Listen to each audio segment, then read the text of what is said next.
Welcome into Saints Game Day Live, presented by Sanderson Farms. I'm Erin Summers. Welcome into our Saints Game Day Live post-game show. The Saints getting a 16-15 win over the Tennessee Titans to start the season off 1-0. The Saints got a huge win today, 48-17 over the Atlanta Falcons. After the Saints went down 14-7 early in this game, they went on a 41-3 run. It was incredible. Unfortunately, the Saints cannot mount the comeback. They fall 27-19 to the Vikings. Quarterback Derek Carr goes down with an injury, right shoulder / concussion in the third quarter.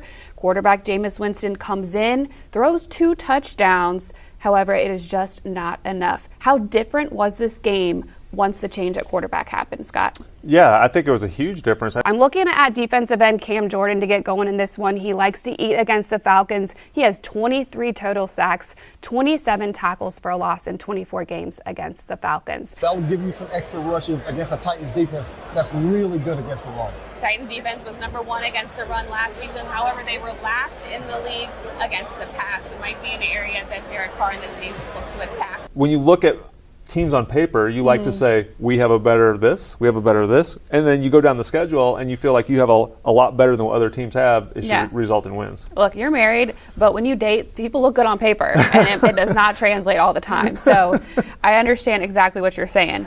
Of note, with the injury to defensive end Peyton Turner, he was put on IR. Kyle Phillips was brought up from the practice squad to the active roster. Tonight, however, he is inactive, which means for the first time, rookie defensive end Isaiah Foskey is active for tonight's game. He was able to get some steals and lead some fast breaks. He provided that spark when the Pelicans were in a scoring drought to get some of those easy looks. So for Herb Jones, the future is so bright for him, and it's only going to get better as he progresses in the NBA.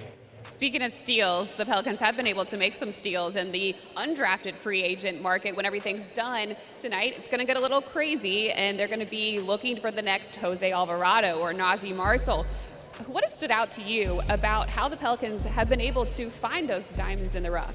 It's all about player development. That was head coach Dennis Allen talking to the media after the 26-9 loss to the Tampa Bay Bucks, and he addressed the fact that offensively, something has to change. They have to find a way to get into the end zone. 0 for 2 in the red zone today, settling for 3 field goals. It's easy to say, we got to score when we get there, but how hard is that to actually do? It's hard because the field gets compressed, defenses play you differently.